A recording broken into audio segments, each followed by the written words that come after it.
तो सबसे पहले बहुत-बहुत स्वागत है आपका जयराम महतो जी हमारे प्रोग्राम में। ऐसे तो आप किसी परिचय के मोहताज नहीं हैं, लेकिन फिर भी हम चाहेंगे कि आप अपना एक छोटा-सा परिचय दे दें हमारे दर्शकों को।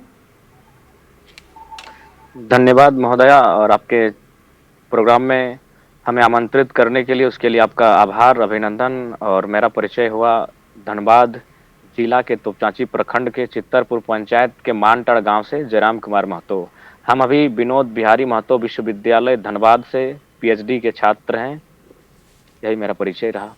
हम लोग आएंगे पहले 1932 के खतियान का जो मुद्दा इतना ज़्यादा हाईलाइटेड रहा, बरसों से ये चला आ रहा है, लेकिन आपने जैसे ही कदम रखा पिछले करीब एक वर्ष से जो ये आंदोलन बहुत ज़्यादा प्रचारित हुआ और इतना ज़्यादा जो हाईलाइट हुआ, वो कहीं ना कहीं आपका बहुत बड़ा रोल रहा, मुख्य रोल रहा। इस लड़ाई की शुरुआत कैसे हुई?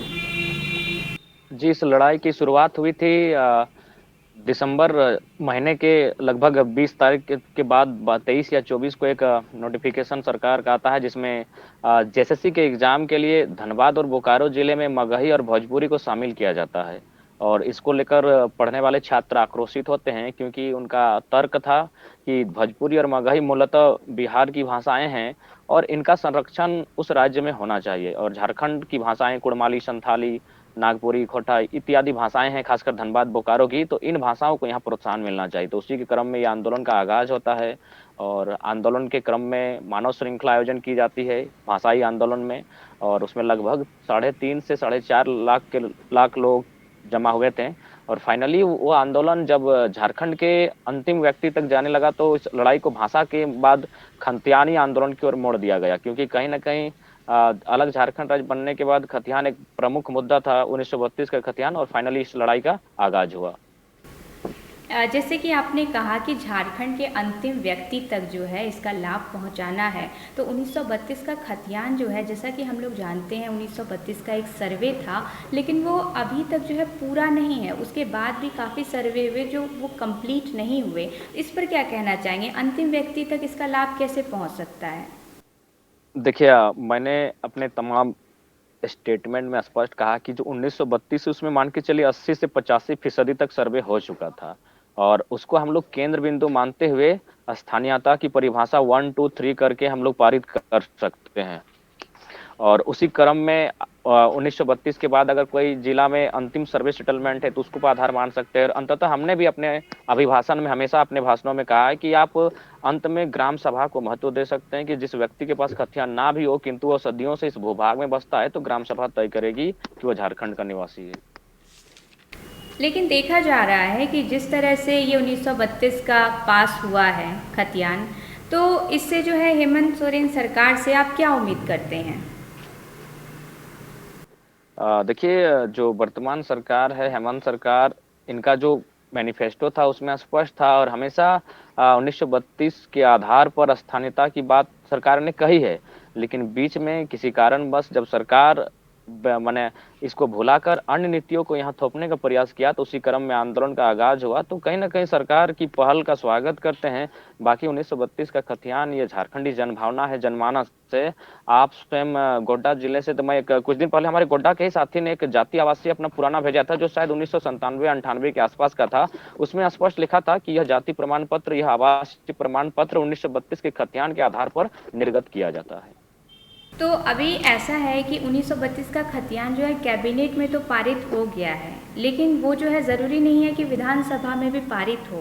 तो इस पर आपकी क्या राय है? हाँ, बिल्कुल। इस तरह के काफी इससे पहले भी विधेयक प्रस्ताव आया है, लेकिन जो विधानसभा तक पहुंचा और फाइनली दिल्ली तक भी पहुंचा, लेकिन दिल्ली से वो रिजेक्ट होकर आया। तो ऐसी संभावनाओं को हम लोग देख सकते हैं। लेकिन फिलहाल झारखंड में जो आक्रोश है और पिछले 22 सालों से झारखंड ने जो संघर्ष और शोषण देखा है, तो कहीं ना कहीं इस बार अगर ऐसा कुछ होता है, तो फिर मुझे लगता है कि झारखंड में एक बहुत बड़ा विद्रोह होगा, एक बहुत बड़ा माने एक अराजकता की स्थिति उत्पन्न होगी। उससे बेहतर है कि झारखंड के लोग जिस उद्देश्य की पूर्ति के लिए झारखंड राज्य का मांग किए थे और झारखंड राज्य का गठन किया था, उस उद्देश्य की पूर्ति के लिए आप पहला कदम बढ़ाते हुए स्थान नीति को परिभाषित करने का समय आ गया है, उसे परिभाषित करना चाहिए।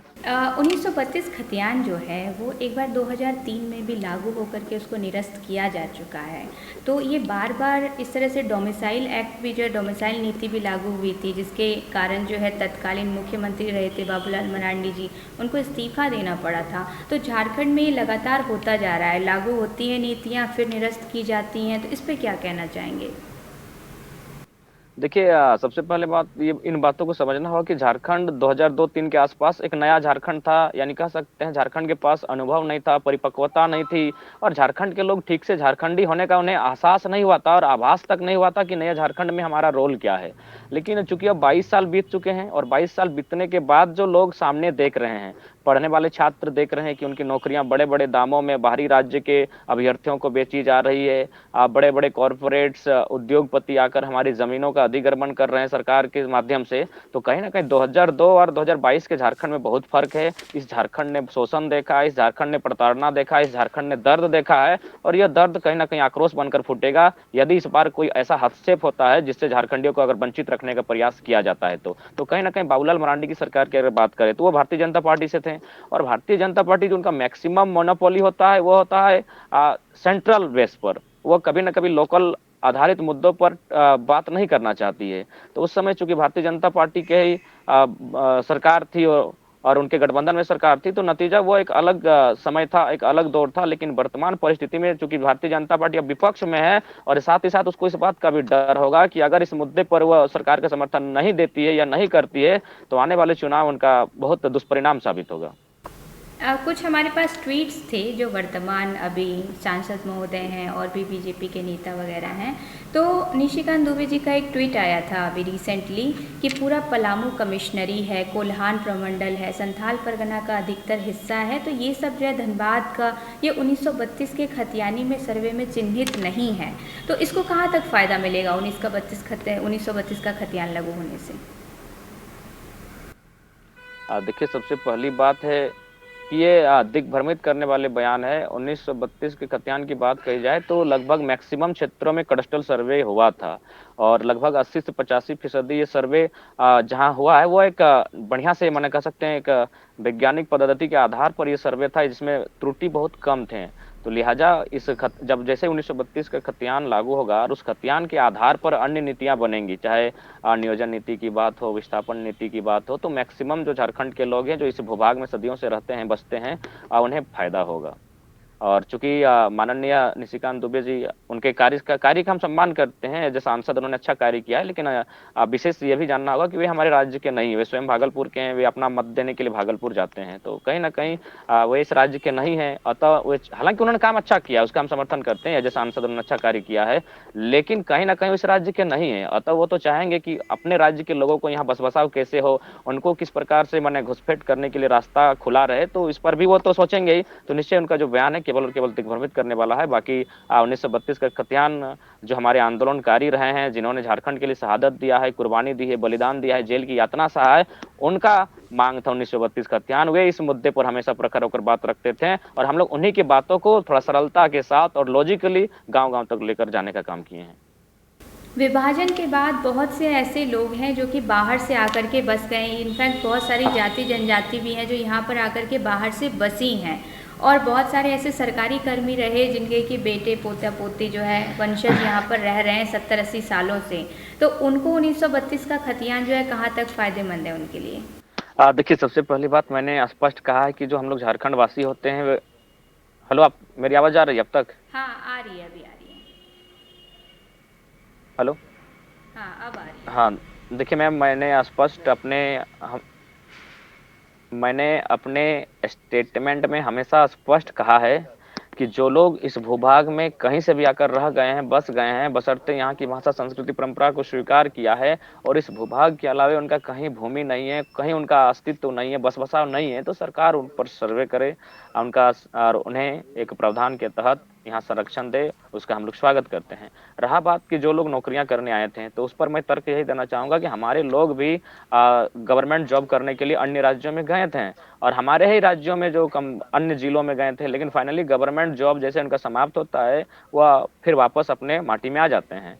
तो चूंकि हमारी लड़ाई है अतिक्रमण से, हमारी लड़ाई है जो दोहरी स्थानीयता को रखते हैं, दो दो जगह आइडेंटिटी रखते हैं, वो भी हमारी एक महत्वपूर्ण लड़ाई है। क्योंकि इससे क्या होता है कि हमारे यहाँ एक अराजकता की स्थिति उत्पन्न होती है, जनसंख्या ब्लास्ट जैसी स्थिति उत्पन्न होती है। क्योंकि आंकड़े भी कहते हैं कि अंदरूनी आंकड़े कि प्रत्येक वर्ष 36,000 लोग अन्य राज्यों से आकर यहाँ बस बसाव कर रहे हैं, और यहाँ बस बसाव कर रहे हैं वो मामला नहीं है, उनका अन्य राज्यों से भी संबंध है। ये बहुत बड़ा विषय है, क्योंकि भारत एक संवैधानिक देश है, और यहाँ एक स्थानीयता राज्य एक ही स्थानीयता आपको दे सकता है। या तो आप झारखंडी हो सकते हैं, या तो बंगाली हो सकते हैं, आप झारखंडी बंगाली अथवा झारखंडी बिहारी नहीं हो सकते हैं। लेकिन यहाँ जो लोग ये दावा करते हैं कि हम लोग इस भूभाग में रहते हैं, मैं पूरी ईमानदारी के साथ और मैं प्रमाण के साथ कहना चाहूंगा कि ऐसे लोगों का दो दो राज्यों में स्थानीयता है। तो हमारी लड़ाई ये भी है। बाकी जो लोग इस भूभाग में रह गए हैं, उनका अगर कुछ नहीं है तो सरकार सर्वे करे, उसका हम लोग स्वागत करेंगे। अब आना चाह रहा है कि ये जो 1932 अभी पारित हुआ है, तो थर्ड फोर्थ ग्रेड का इसमें जॉब में प्रेफरेंस मिलेगा काफ़ी। तो क्या लग रहा है कि इसको नौकरी के लिए अभी एकदम से वैकेंसी निकालने के लिए हड़बड़ाहट में पारित किया गया है, या फिर क्या हो सकता है? इस पर क्या कहना चाहेंगे? नहीं नहीं, ये नौकरी का मसला तो फिलहाल नहीं दिखता है, क्योंकि नौकरी अभी बहुत दूर दूर दिख रही है राज्य में। ये चूंकि मुद्दा ही था, सरकार के मैनिफेस्टो में था स्थानीय नीति को लेकर 1932 के खतियान, जो सरकार के मंत्रीगण थे जो कभी विपक्ष में हुआ करते थे, उन्होंने भी हमेशा इन बात को रखा है। तो कहीं ना कहीं ये एक भावना थी, जन भावना थी इसको लागू करना। बाकी नियोजन नीति इसी के आधार पर तो भविष्य में बनेगी ही, कि स्थानीय नीति के आधार पर नियोजन नीति को तय करना है। लेकिन फिलहाल आज अगर वर्तमान में सरकार इस विधेयक को कैबिनेट में लेकर आई है, तो इसका मकसद यही था, क्योंकि सरकार झारखंड में थोड़ा सा अस्थिर थी, डामाडोल की स्थिति में थी, तो उस कारण अपनी अस्थिरता को स्थिर करने के लिए सरकार 1932 को लेकर आई है। क्योंकि राज्य एक जनभावना के साथ, जिस प्रकार केंद्र सरकार ट्रम्प कार्ड खेलती है, फिलहाल राज्य सरकार ने ट्रम्प कार्ड खेला है, हालांकि उनके ट्रम्प कार्ड का राज्य स्वागत करता है। हाँ, जैसा कि आपने कहा ट्रम्प कार्ड खेला है, तो अभी पाले में तो चला गया है केंद्र सरकार के, तो इस पर क्या विचार? अब पाले में भी गया है, और जी जी बिल्कुल, पाले में केंद्र सरकार के गया है, और कह सकते हैं अब केंद्र सरकार को एक शानदार बाउंसर लगा है। उस बाउंसर पर वो डक करते हैं या आगे आके फ्रंट आकर लीड करते हैं। ये तो मुझे लगता है केंद्र सरकार को इस निर्णय के साथ हेमंत सरकार ने बैकफुट पर धकेल दिया है, क्योंकि राज्य में काफी उबाल है, और भारतीय जनता पार्टी झारखंड की माटी में सूट भी नहीं करती है, क्योंकि यह जनजातियों का राज्य है, और जनजातियां और दिल्ली की पार्टियों में काफी अंतर होता है। इसलिए अंतर होता है कि जो केंद्र पार्टियां होती है, उनकी नजरें जनजातियों की जमीनें, उनके कल कारखाने वहां पर स्थापित करना, उनके जमीनों से जो खनिज संपदाएं, उन पर नजर रहती है, चाहे कांग्रेस की बात करें या भारतीय जनता पार्टी की बात करें। तो कहीं ना कहीं जनजातीय प्रदेश में भारतीय जनता पार्टी चाहे कांग्रेस का उतना जनाधार नहीं था। ये तो धीरे धीरे धार्मिक स्थिति, धार्मिक माहौल बना, तो उनका भी यहाँ एक आधार बनने लगा। लेकिन फिलहाल अगर बात करें तो हेमंत सरकार ने केंद्र सरकार को, भारतीय जनता पार्टी को बैकफुट पर धकेला है कि आप इस निर्णय का किस प्रकार से स्वागत करते हैं, आप इस पर कैसे मोहर लगाते हैं, और नहीं तो अगर आनाकानी हुई तो मुझे लगता है भारतीय जनता पार्टी और बैकफुट पर चली जाएगी। इसी में एक बयान आया है, जो सिटिंग एमएलए हैं धनबाद से हमारी पूर्णिमा नीरज सिंह, उन्होंने कहा है कि कैबिनेट में तो ये अभी पारित हो गया है, लेकिन ज़रूरी नहीं है कि विधानसभा में पारित हो जाए, उनका ये बयान था। तो इस पर क्या कहेंगे कि आपसी अंदरूनी कुछ तालमेल का अस्थिरता चल रहा है? देखिए, पहले बात तो मैं कहना चाहूँगा, पहला बात तो पूर्णिमा नीरज सिंह महिला है, और मैंने अपने आंदोलन के दरमियान महिलाओं पर हमेशा सम्मान रखा है, भले वो किसी राज्य से रहें।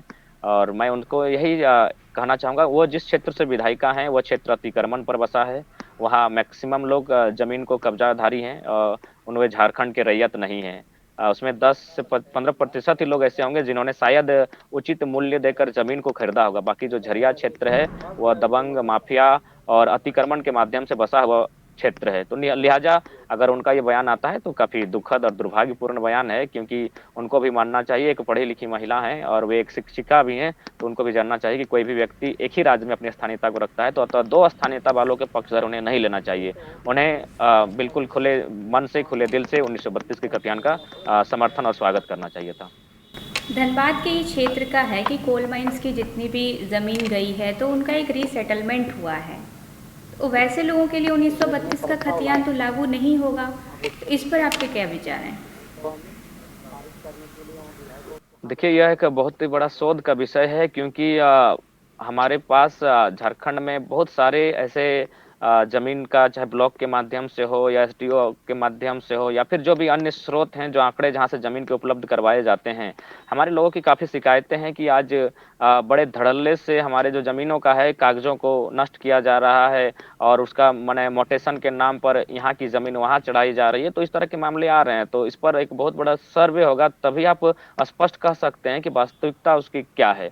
लेकिन अगर जमीन के मामले में अगर बात की जाए तो निश्चय ही हम यही कहेंगे, जो हालिया दिनों में आंकड़ों को मैंने देखा है, लोगों से सुना है, यानी जमीन पर धरातल पर जो चीजों का सामना किया है, ये स्पष्ट होता है कि जमीन को लेकर झारखंड राज्य में बहुत बड़ी धांधली चल रही है। और इसके लिए इसका उदाहरण है आपका रांची जिला, जहां आज कई हत्याएं, कई अपराध आए दिन होते रहते हैं जमीन को लेकर।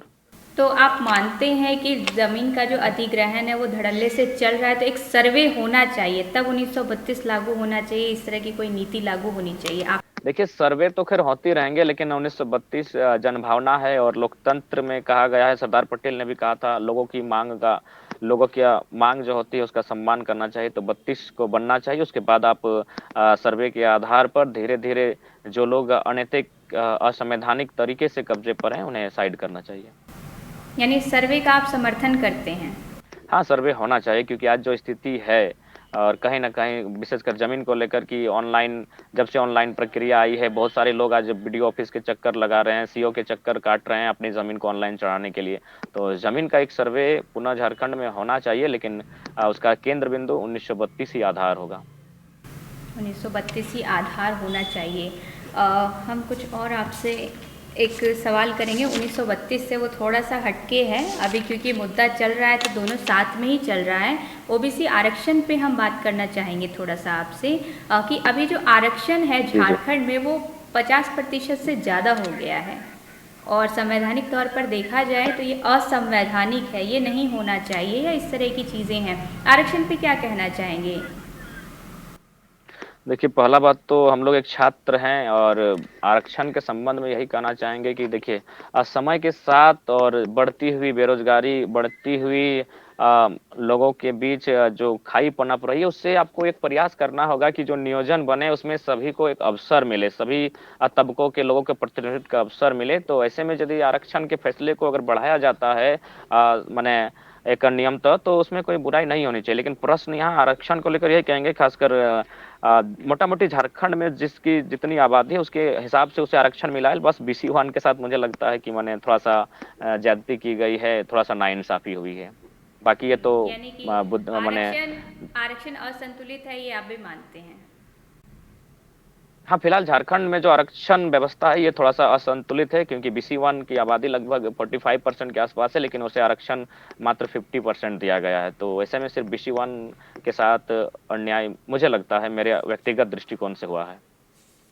बाकी सबका जो भी मिल रहा है उसका भाई हम स्वागत करते हैं, क्योंकि हमें किसी की अगर रोजी रोटी पर टांग अड़ाने का कोई शौक नहीं है, लेकिन किसी को अगर कम है किसी के हिस्से में तो उस पर बात करनी चाहिए।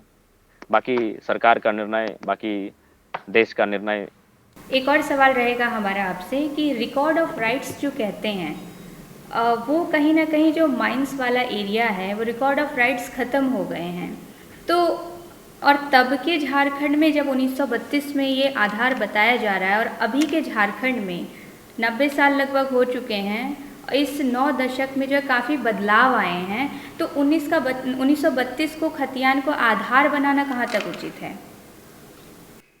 देखिए, सबसे पहली बात मैं एकदम सरल शब्दों में बात करना चाहूँगा कि जैसे अगर लकड़ी को या फिर एक पत्थर को 2 टुकड़ों में अगर बाँटा जाता है तो दोनों टुकड़ों का प्रकृति एक ही होता है। तो ठीक उसी प्रकार हम लोग झारखंड से संवैधानिक दृष्टिकोण से हम लोग जो झारखंड बना है वो बिहार से अलग होकर बना है।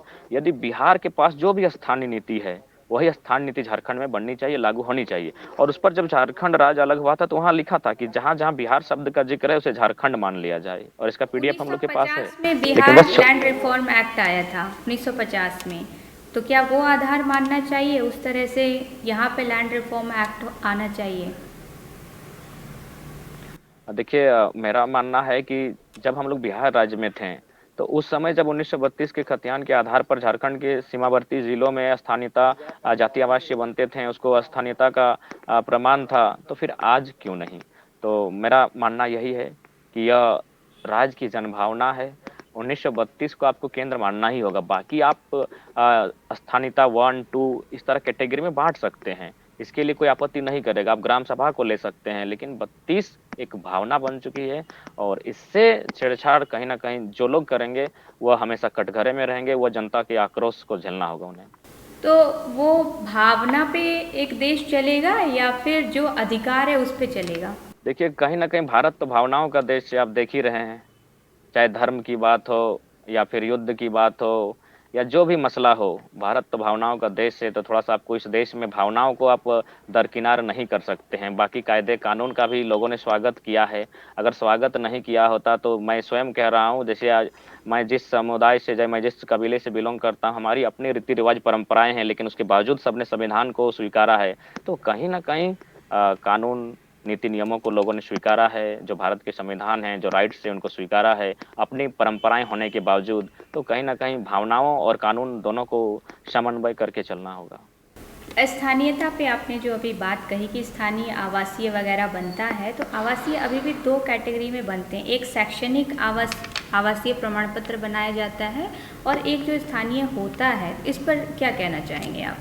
हाँ, वो तो शैक्षणिक प्रमाण पत्र शिक्षा तक के लिए था कि अगर उसको शैक्षणिक संस्थानों में नामांकन करना है तो उसके लिए बनता है और दूसरा नियोजन के लिए बनता है, जहाँ तक हमें जानकारी है और हमने बनाया है।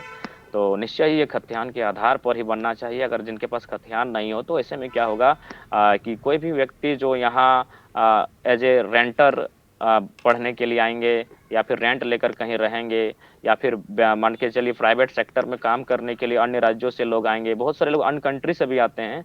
तो अगर ऐसा छूट दे दिया जाए कि कोई भी जाति आवासीय बना लेगा, तो संभावना है कि कोई भी अन्य राज्य का व्यक्ति हमारे यहाँ आकर ऐसा करता है, तो यहाँ के लोगों के हक अधिकार की बराबरी कर लेगा। तो इसलिए खतियान को आधार मानना ही चाहिए। तो ये था हमारा मेन आपसे सवाल ही। तो अब एक अंत में हम जाते-जाते ज़रूर जानना चाहेंगे, एक जो युवा नेता कह सकते हैं, एक युवा आइकन बन करके निकला है, तो क्या हमारे झारखंड को भविष्य में आप प्रतिनिधित्व करेंगे युवाओं का? देखिए निश्चय ही जब भाषा आंदोलन का आगाज़ हुआ था, तो उस समय मेरा पीएचडी का एग्ज़ाम था। मेरी माँ बीमार थी, काफ़ी बीमार थी, इसीलिए मैंने इनकार किया था कि अभी संभव नहीं है, हम नहीं जा पाएँगे। लेकिन फाइनली मेरा एग्ज़ाम पोस्टपोन हुआ और हम भाषा आंदोलन में आए, तो आज कम से कम जो भी हो मेरे विचारों के कारण आज अगर भाषा आंदोलन इतना पनपा, तो कहीं न कहीं अगर अवसर मिला और लोगों ने समर्थन किया, मुझे पुश-अप किया आगे बढ़ाने का, तो मैंने नेतृत्व को स्वीकारने का, प्रतिनिधित्व करने का प्रयास किया लोगों के मार्गदर्शन से। आगे अगर भविष्य में ऐसा होता है तो सोचेंगे, लेकिन फिलहाल पढ़ाई 8 महीने से छूट गई है, थोड़ा-सा फ़ोकस करना चाहते हैं, माइंड को कंसंट्रेट करना सोचेंगे चाहते हैं यानी और कि फिर अगर भविष्य में राजनीति में आने की प्लानिंग है? अगर जनता चाहेगी तो आएँगे और नहीं चाहेगी तो फिर कैसे आ सकते हैं? क्योंकि हम लोग निर्धन छात्र हैं और भले लोग आरोप लगाते हैं फंडिंग दिस दैट, लेकिन जो लोग हमारे साथ रहते हैं वही लोग तो जानते हैं कि किस तरह किन परिस्थितियों में हमारे लोग का जीवन अभी कट रहा है।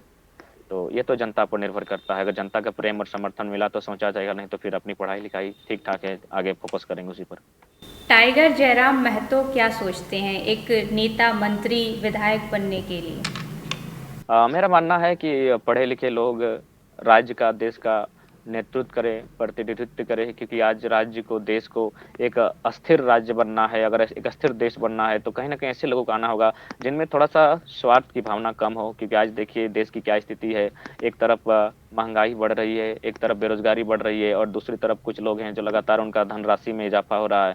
तो ऐसे में ऐसे लोगों को आगे आना चाहिए, ऐसे युवाओं को जिनमें त्याग की भावना हो, वो कुर्सी पर रहकर भी त्याग कर सके, वो अपने माने स्वार्थ को ना सोचकर राष्ट्र के हित में, राज्य के हित में सोचे। तो ऐसी परिस्थिति में अगर देखा जाए तो प्रयास होगा कि युवाओं के साथ-साथ युवाओं को प्रोत्साहन करना प्रतिनिधित्व के लिए, नेतृत्व करने के लिए।